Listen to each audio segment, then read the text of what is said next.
You're listening to episode 275 of the Mess Your Mind, Business, and Life podcast. I've said this before and I'll say it again. I love when other guests connect me to a new guest. NFL veteran Arthur Moats, who joined me for a life mastery conversation 2 summers ago and then shared a story for Awaken Your Soul Sunday this past year, connected me with today's guest, and I am beyond grateful. Not only is today's guest insanely inspirational, she's also living with an invisible disease.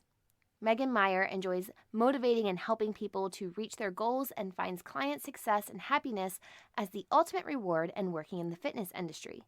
Megan oversees all of the Faster Fitness locations as well as the Faster supplement line, and her recent venture comes as a partner and director of operations for gymsup.org, a private label supplement company. But in 2015, at the age of 23, Megan became ill and went through rigorous testing to try and figure out the root cause of what was going on. Over the past 6 years, Megan has learned a lot while trying to navigate her illness, from her day-to-day life, work relationships, and more. And she's really hoping to connect with anyone going through a similar battle and try and offer support and guidance.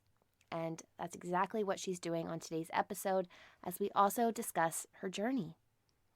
This week's episode is brought to you by Spiritually Seeking. When you go to spiritually-seeking.com and enter the promo code podcast at checkout, you can save 20% on numerology reports, life guidance sessions, and more. Head to spiritually-seeking.com and enter the promo code podcast at checkout. Now, are you ready to meet Megan? You know what to do. Tune in, turn it up, let's go. Business and life. Conversations with everyday world shifters, truth seekers, and rule breakers. Here's your host, Lauren Smith. Hey, Megan, welcome to the show. I've been looking forward to our conversation, and I'm so happy that Arthur connected us. Same. Super excited to be here and looking forward to the conversation. Megan, I know you have quite the story to share. Will you tell us more about how you learned you had an autoimmune disease and the lead up to it? Yeah, so crazy enough, for 23 years of my life, I was super healthy, right? Played 3 sports in high school, did track in college. I felt really good. I never really went to the doctor for a whole lot of anything. And one day in November, I woke up and just didn't feel well. This would have been 6 years ago at this point, right? So I woke up, I felt really drained, down, lethargic, just not myself. I'm a very energetic person. I run around a lot. I do a lot of things. I try to stay busy. And I told my then fiance, I said, man, I just don't feel good. And, initially when something like that happens, you think the more common illnesses, we looked at mono. If you name it, I've been tested for it at this point. So crazy enough, so I go through a bunch of more, I'm going to say basic testing. It leads me to my PCP. He finds that my platelets are a little bit low and he leads me to hematology. So we get to hematology and he's like, he's putting me through every test he can think of. We don't really know what direction to go. I'm still having symptoms, but on paper, I essentially look pretty good. And now at this point, 23, I'm fresh into my career and my world's essentially been flipped upside down, right? So thankfully for me, I work for a family-owned company. They are the best family I know. They treat me as such, and they were there for me the whole step of the way, along with my family, who lives 3 hours away from where I live. So I get sick. I'm 3 hours away from my own family, but thankfully I have my family in Pittsburgh to help me. So I get to hematology. He's putting me through all these tests. He doesn't think he's going to find anything, and finally he says, "Hey, let's do a bone marrow biopsy. Maybe it'll tell us something."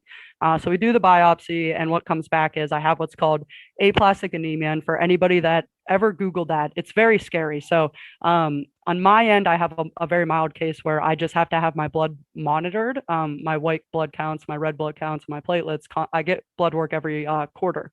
But when you look at that, a lot of people need transfusions and other things. So on my end, it looks like a possible autoimmune induced aplastic anemia versus I had aplastic anemia and it caused these symptoms. But to this day, so 6 years later, I still don't have a strict diagnosis on the autoimmune side of things. It's a journey that we're still on. It looks like lupus, and lupus is actually one of the only autoimmune diseases that can mess with your bone marrow. So it seems very likely, but again, on paper and in all lupus testing, I still look okay. I haven't necessarily flagged for a lot of those. I just have a lot of those kind of symptoms, right? So part of the craziness of my story, I've been to Cleveland Clinic, National Institute of Health, and I've come back to Pittsburgh, and I absolutely love my doctors here, and they know me well at this point. They listen to what I have to say, and I don't want to go anywhere else at this point. But yeah, we're Yeah. still in search essentially. But yeah, so fresh out of college, feeling good, newly engaged, just moved into an apartment with my fiance, living the dream, love my job, things like that. And I woke up and didn't feel well. And we're still going through that 6 years later, Wow. And bam, just life changes just in just like an that. instant.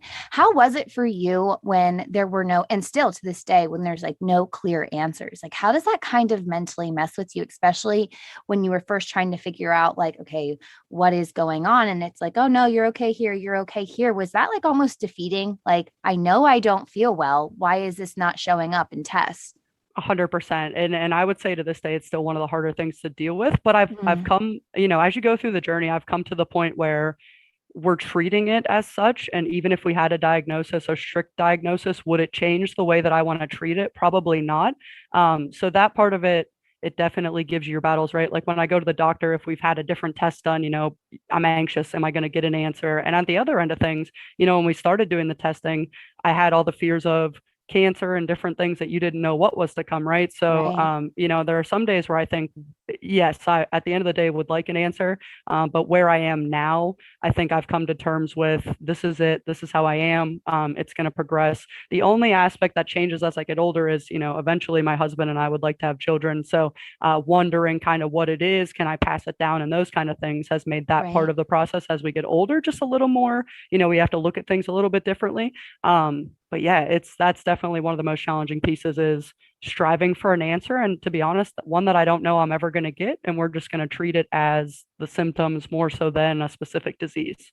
I can imagine that that in itself is like something that you have to be mindful every day, but you also like kind of can't hold on to it and let it run your life. I mean, the victim mentality is something I think we've all danced with. Some of us dance with it a little bit longer than others, but how do you yourself not stay in victim mentality of, oh, this happened to me? You could just be very down and not do anything with your life. You could live in that mode.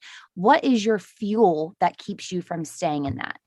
Yeah, I would say honestly, my support, the people around me, and honestly, probably being in the fitness industry a ton because I'm around such positive people. And when you're in an environment like that, it just honestly, I don't know that there's a way to not be lifted up with it. You know what I mean? Mm, And part of it for me too is just not wanting to get stuck in what I'm dealing with. If that makes sense. It's something that I obviously live with daily, but at the end of the day, I don't want it to define me and I don't want it to be 100% of who I am, which is also the crazy part about an invisible disease, right? Because there are so many days where people are like, oh, you look great, this and that. And deep down, you're like, well, I feel really bad. You know what I mean? I'm having a yeah. bad health day. So even though I look good, I don't feel good. But no, I would have to attest the gym and being around positive people for not letting me get in a rut. My husband's great. We laugh a lot and do things like that too. So it's very easy to be distracted in a sense. And Mm. don't get me wrong, there are plenty of come to life moments where you're like, ah, this is it. I'm having a bad day and I just need to lay down and it is what it is. But on the other end of things, I think being around people and having that great support system allow you to get out of it and not get stuck in it. You're very vocal about your journey. Has this always been the case, or did you find yourself maybe being like a little bit, closed off in the beginning? I would definitely say closed off, and I only the people that know me very well can tell without me saying something that I don't feel well. Mm, Just like you said, the victim card, right? I don't want to be the victim. I don't want the oh poor Meg things like that, right?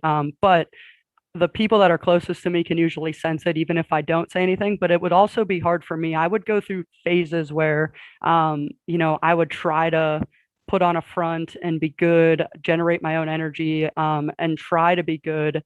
And then all of a sudden, I would start being short with those closest to me. And like most people, right, we treat those that love us and we know are going to be yeah. there for us worse because we know at the end of the day, they're still going to be there for us. They're our safe space. Yeah. Yeah, and I would go through this cycle where I would be good, but I knew I could trust them. So a good example is, at the gym that we run, I would go on the floor and I'm all energetic and I'm interacting with people and I'm smiling and this and that. And when I would go into our office, I share an office with my boss. I would close the door and kind of shut down. And he would try to talk to me and I would be very short and things like that. And I started to realize that this was happening. And I'm like, that's not fair to him. He obviously understands on one end of things, but it's also not fair to him that 10 minutes ago I was out interacting, but to conserve my energy and to try to make myself feel better, I would go in there and shut down. So I Mm. started to kind of notice more often um, that I was shutting it away from people, and that really helped me kind of open up. And I just started to be more open, and was just able to tell the people that I'm closest to more often, like, hey, I'm not feeling good today. So if I'm a little bit short, I'm just being open with you versus trying to act like it wasn't an issue and Yeah. keep pushing forward. And I think that part of it for me is what then made me want to share my journey a little bit more because, um, you know, it was really, I don't want to be a burden on those closest to me. And I felt like a burden for a long time. And some days I still do because again, it's been 6 years. There's no new conversation. A lot of it is the same, right? Hey, I went to an Yeah. appointment. Hey, here's what we're dealing with, things like that, right?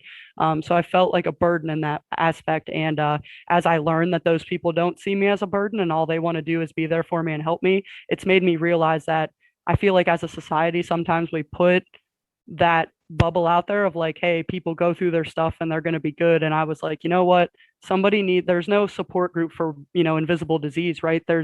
There's got to be people like myself who were afraid to talk about it or like trying to go through it all on their own. And I was like, it's okay to talk about it. And it's good that the people around you know exactly where you're at so that if I am a little bit shorter, they understand that. And in one sense, I was like, man, I want to open up this story more because it's something that, again, unless I tell you, people aren't going to be able to see it. And I Yeah. like to hope that someday, somewhere, somebody's going to be like me and starting out on the journey and not sure what's to come and have somebody that they can look at and say, all right, I can either talk to this person or this is normal. This is what people Yes. go through and it's okay. You know what I mean? Yeah, yeah, they can resonate in some way and just be like, Yeah. "Oh, okay, like I'm not that different. This is a struggle. I can get through this." How did you have to start honoring your body more when it came to, okay, I'm noticing this about myself. I need to rest. I'm sure like as someone like you who's very active and fitness oriented, just resting could be difficult.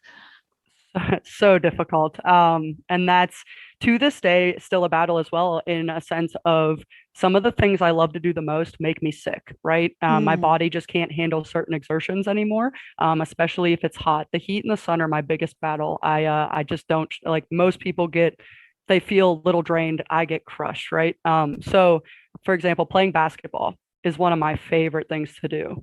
But I also have learned that it's probably going to make me sick. So you Mm. face that battle of, and I've learned resting helps to a degree, but I would spend weeks just laying on the couch trying to feel better, and I never got better. So I also learned that completely shutting off exercise was not good physically or mentally. I wasn't getting better physically. But as I've gone through this, I've learned that I do have limits and I need to respect those limits a little bit more because I'm also not doing myself any favors. So for me, there are things like basketball that I will do to help my mental state. But physically, I now understand that, okay, hey, if I'm going to go play basketball, I'm going to enjoy it. I do understand that I'm going to feel really bad after it. I'm probably going to have to take a nap or I'm going to have to, maybe work from home that day or different things because of doing that. And again, in my situation, I'm very thankful that my boss and those guys are so supportive and they work with me on those things.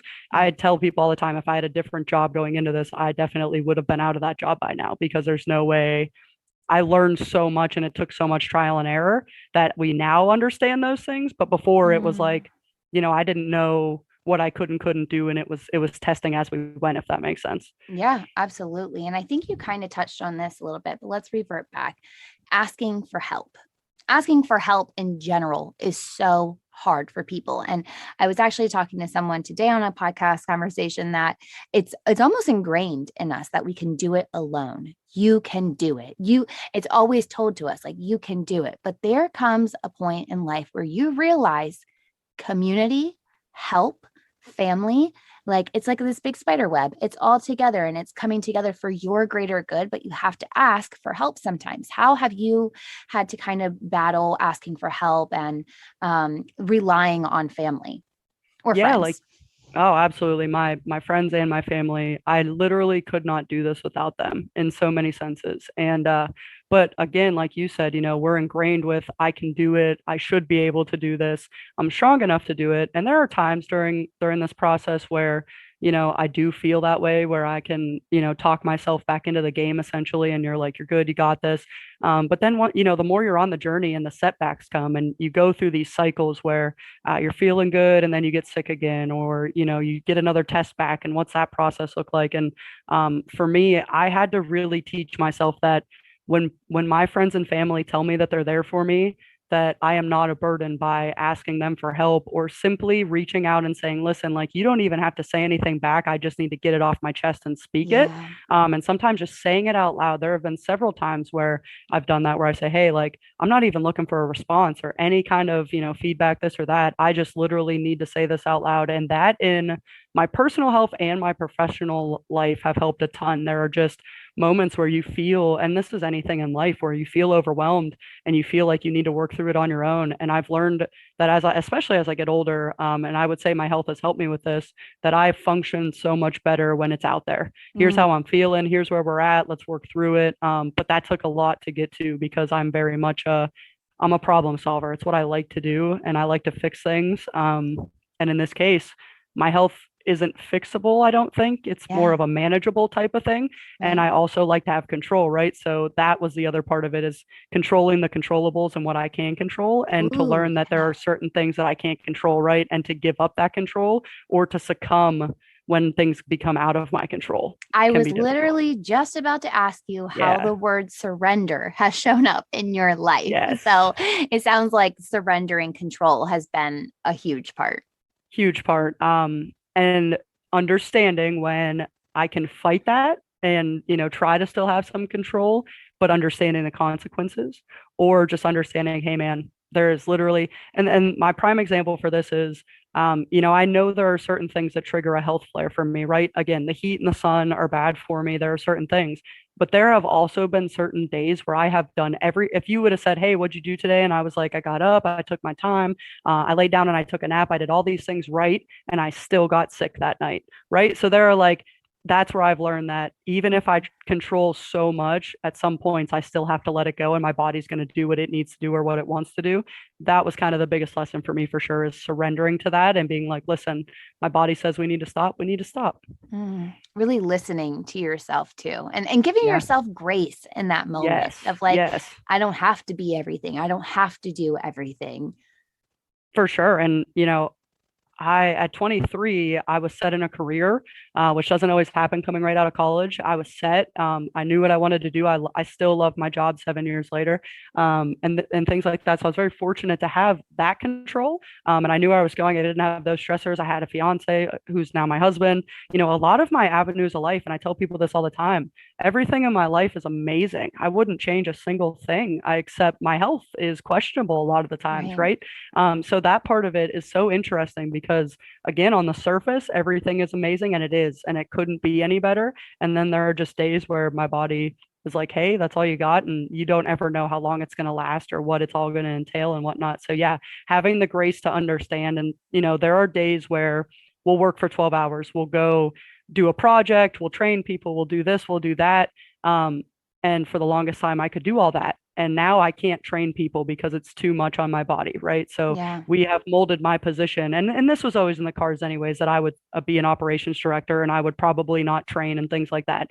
But training became more of a stressor for me because it's hard for me to exert my energy physically and mentally into people like that, because it takes all of it out of me and how my body needs to function, basically, right? So Mm. that was one of the hardest things for me was, okay, well, a year ago I could work for 12 hours and do all these projects and work out and do this and do that. And now if I know we're doing a big project that day, I'm probably not going to work out that day. But Yeah. again, having the grace, like you said, with myself to be like, listen, it's okay. Like, it's Yeah. fine. You're doing the best you can. And that's what I don't think people tell themselves enough. Do your best. Nobody else's best is you have to do for yourself and your own best. Yeah, and a lot of times I think when we kind of take that step back and like almost get off our own pedestal, right? Because we're Yeah. like, oh my gosh, we realize that we set the bar high for ourselves. Very rarely is it someone else doing it for us. We have these expectations of self that we have to break up with. And what, especially if they're, not a toxic way or not healthy or not conducive to life, right? They're not adding to your life. It's like you have to break up with those expectations and be like, well, who was really holding me accountable? It was me. I was doing it. So, so like having that awareness to just step back and being like, it's okay if I do this, it's all right. But I'm sure it also kind of messed with you from having to take a step back from training and noticing, hey, 1 year ago I could do these 12-hour days and now I can't. Did you also feel or struggle with like a sense of I'm failing my clients because you weren't showing up for them in the same way? 100%. I'm a big, I don't want to fail anybody, right? Like things Mm, that I do. And like you said, I have my own expectations. And like you said, I probably have created these scenarios, but I right. don't want to let anybody down, right? Yeah. I'm a people person. I don't want to let my boss down. I don't want to let my parents down. I don't want to let my clients down. Like I want to do right by everybody as best as I can. And yeah, when I physically couldn't keep up with what I mentally wanted to be doing, that was super difficult. And one of the things that I've learned as we go is, to feel all of your emotions and that it's okay to have bad days. Because for a Oh, while, yeah. I'd go to have a bad day and I'm like, no, no, you're good. Like, don't deal with it, or like not let myself fully feel how I was feeling. And now I'm a big advocate on, if I'm just mad at the world that day for what I'm going through, I need to feel those emotions. I need to realize that it's okay to have that bad day. And I always say you can lose a battle, but you can't lose the war, right? So I'm Mm, allowed to have that bad day, but I can't sit in it then, right? So, yeah. and I think trying to think about it in that realm has helped me a little bit in terms of, there are you and everybody has them where you're in a funk. You wake up and you're not feeling it. You're like, Mm-hmm. it's just that kind of day, right? This Um, day, bless yeah, it. Yeah. yeah, and you have no idea why sometimes. Yeah. And that's kind of how it is with my health. Like there are just days where I'm like, oh, it's just not good. And for a Yeah. while, I try to talk myself out of that. I'm like, no, like feel it, be mad about it. It's okay. And Yeah. you can't walk away from it all the time. You have to, kind of face it head on and just say it's fine. We're going to deal with it today, and tomorrow's going to be better. And maybe tomorrow's not. And guess what? That's okay too. But you can't get completely stuck in it. And I've told that one of my good friends, we were talking about the one day, and she's like, well, maybe you need to go do something. And I'm like, listen, I'm like, I do. I said, but I need to feel it and I need to be in it for the next 2 days. Like, I just need to let myself Mm, feel it and be a part of it. I said, and then I'll know enough to move forward. But if I do something today, I'm going to be pushing it too much, and that's not going to make me feel good physically or mentally. So I yes. think as you go through it, and that's kind of again, as you said, surrendering your grace and things like that. I think I've gained more over this time, and Yeah. that's a huge reason as to why I want to reach out to anybody, like me, a young 23-year-old who started going through this, who had no clue where they're, and I still, and you never fully figure it out, but I'm like at 29, I wish I knew what hindsight's Yeah. always better. And that's how Yeah. I feel now. Is like somebody else is sitting there going, I'm angry, but I don't want to feel angry. No, feel it. Be Mm, angry. Embrace it in a sense. Like let it out and then move on. It's yeah. okay.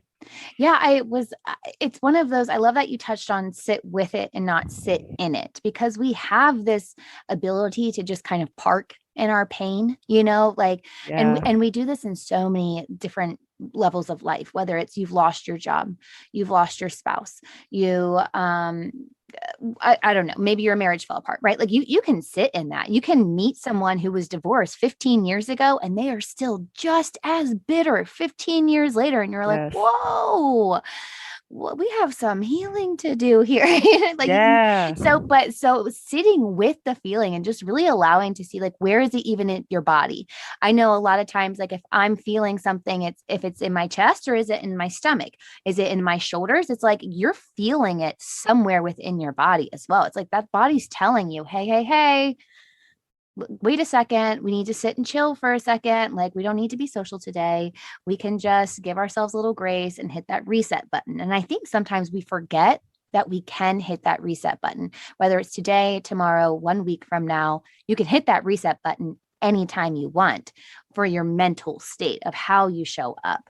So, yeah, sit with it. Just don't park in it. Yeah, no, and what's crazy is it's super relatable to fitness, right? Mm, People get into nutrition. I do a decent amount of nutrition calls, and somebody eats bad over the weekend, and then they feel like they've ruined everything. Like, no, man, it's okay to have those days, right? But you don't have to get stuck in it. You didn't ruin everything you did because you enjoyed the weekend, right? But when it comes to Monday, get out of it, get back into the good, and move forward, right? So I think it's all relatable in that aspect too, of like people fall off a little bit with something and then they get lost in the fact that they fell off. They get down on themselves. Oh, I messed up. I did this. Instead of looking at, oh, yeah, well, I had a bad day, but I'm going to move forward and tomorrow I'll get back on it. Right. So yeah. I think it all relates to each other in that aspect. Yeah, we carry that shame and that guilt Yes. of like, Yes. I did this. And instead, if we were just to see it and like detach ourselves from that emotion and just see it as a, oh, all right, well, that happened and move on from it, you rebound so much faster. Yeah, be kind with yourself, right? And Yeah. sometimes you have to say it, or I don't know, there are different ways to we don't like to see that we've done something like that in a sense, right? Like I Mm, don't like when I have bad days. I don't like when I'm short with people that I shouldn't be and things like that. And that stuff sits with me because I'm a very big relationship person. yeah. And there have been so many times where I'll send a message just being like, "Hey, I'm sorry I was like that today," yada yada. And a big part of that or just anything is just being aware and knowing it. And if you say it out loud or type it, even if you don't send it to anybody, just to get it off your chest Yeah. and to handle it and then have that grace to be like, it's okay, Yeah. like this happens. And again, and those people that are there for you understand that. And they're not going to, hold you, they're going to, if it is a problem, they're going to let you know. And if it isn't, they're going to say, hey, don't sweat it. But we Right. sweat it and we create those problems. And that Yes. becomes a bigger issue, right? Yes, it's so true. My oldest daughter the other day had said something embarrassing in front of a cute boy. And she was like, oh, like her face is red, right? She's like, oh my gosh, he's gonna think about that forever. I was like, I'm 100% sure you're the one who's replaying it in your head and like Yes. not him, because we have this ability to like it feels so much bigger to us. Where if like you've ever like talked to a cashier and they're like, hi, how are you? And you're like, have a good day. And you're like, what did I just say? What? Yeah. And then like Yes. you think about it, they probably didn't think about it twice, so we do it in the smallest of ways, and then like you're showing it, we do it in these big massive ways too in life. So retraining our brain of how we talk to ourselves and how we process things is massive. Oh yeah, the world is all about, be kind to others, and I 100% Mm, agree. And I'm so big on that because again, with an invisible disease, you don't have any idea what most people are going through, not only physically but mentally on the same term. right. But an even bigger message for the world is to be kind to yourself.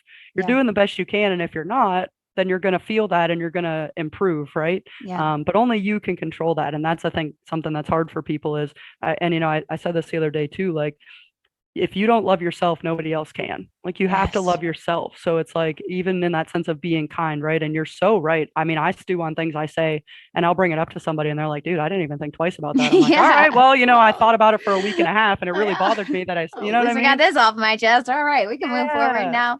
But right. I So it's like what you do time. too of when you are having a bad day or you're short with someone, it sounds like you're then taking ownership of your actions. And this is to me a critical step in just life in general, right? Is Yes. taking the ownership of our actions or reactions when we're not always responding, because we don't know, like if you would have just like snapped at your boss and then that became a habitual problem and you never took ownership of it, well, chances are what could have happened, they may have let you go, right? Of like, okay, well, you're Sure. kind of turning into an asshole here, Meg. Like, Yeah. but instead have using your voice. I say all the time, there's so much power in using your voice, of just one saying, hey, I wasn't being my best self, I'm not feeling well today, I think I overdid it. Boom, they're going to give you grace. Or saying in that moment, using your voice and saying, before it even happens, guys, I'm having a really bad day today. If I'm short with you, I'm just know it's not personal, right? And just setting the Yes. tone for what it is. That way, if you are short with someone, they're not thinking it's personal. They just know, okay, Meg's having a bad day.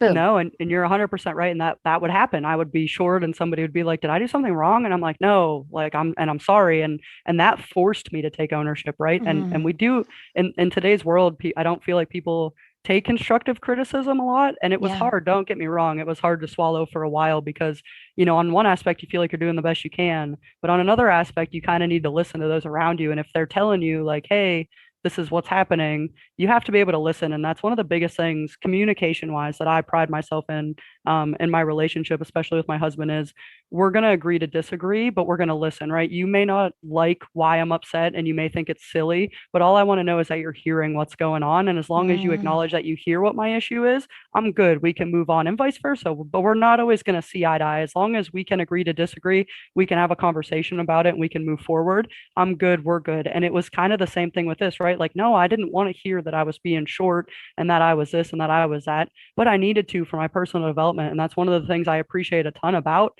those closest to me, is that they're not Mm. afraid to tell me those things. And yeah, it does take my own ownership to be like, hey, I am doing that, and I need to move forward from it. And that, again, isn't easy to do. But if those guys weren't in my corner to tell me that that was an issue, or to let it stew until it became too big, boiled over, and then we got too far beyond it to be able to save it, then yeah, that's not good either. So Yeah. there's so many pieces that go into it in a sense, but a lot of it falls on, yeah, I'm not doing good at this and I need to be able to do better at it. And that's a big, when you feel like you're doing the best you can, a big thing to work on. Yeah, it's incredibly massive and that's just a piece of self-development. When you look back at 23-year-old Megan, how do you like what has been the biggest transformation of your personal growth in the past 6 years? I would think just what we kind of talked about, honestly, Mm, ownership and communication. yeah. I'm still sick. I would say I'm sicker than I was then, but with a better understanding, which is funny. I thought at 23 it was the end of the world. And looking back, I always laugh. I'm like, man, if I was that kind of sick now, I would say I'm having a great day, right? So that all changes, your perspective changes, right? Perspective, in a sense, is a big one. But yeah, I mean, I think the ability to communicate, the ability to take ownership of bad things, and the ability to just give myself grace in, hey, it's okay to have those bad days. If someone is listening today and they're facing this battle that you know so well, what's a bit of guidance or support that you'd like to share with them? Just to go with the journey, understanding that finding the answer doesn't necessarily mean you're going to be at peace with it, and try to find peace in other avenues of it. Try to find peace in your good days, try to find peace in finding a treatment that's working.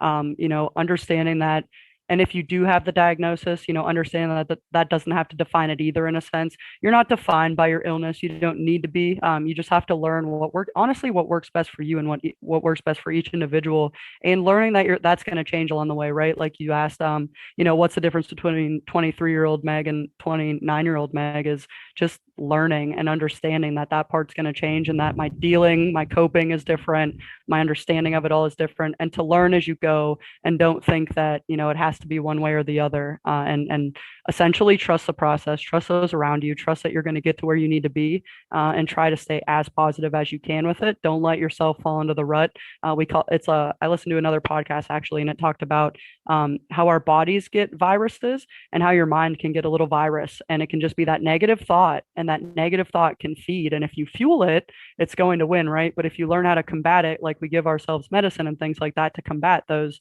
viruses in our physical system, right? But mentally, that virus, if you continue to feed it those negative thoughts, yeah, that's going to grow and it's going to become a big issue. But if you hear that negative thought, think about it, understand that it's just a negative thought, you don't actually feel that way, or talk yourself through it, it's a lot easier to manage, and you're going to beat down that virus and move forward in a more positive light.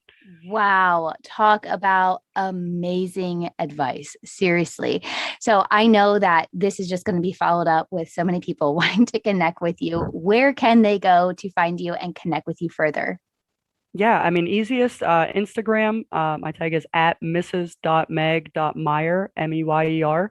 And then my email is Megan, Megan, and then a period, and then my maiden name, which is Herbstreet. So HERB as in boy, STRITT at gmail.com. So Megan.Herbstreet at gmail.com. Those are the two easiest ways.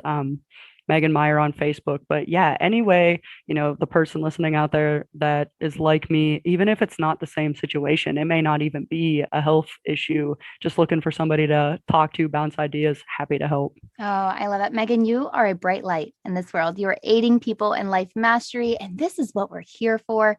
Thank you so much for joining me today. Oh, thank you so much. Thank you for letting me share my story. I really appreciate it. You're doing amazing things by letting people come on. I've listened to a handful of the shows, and I love how you guide people through it and allow them to share their story and understand that we're all in this together. Oh my gosh, my heart. Thank you. Absolutely. Thank you.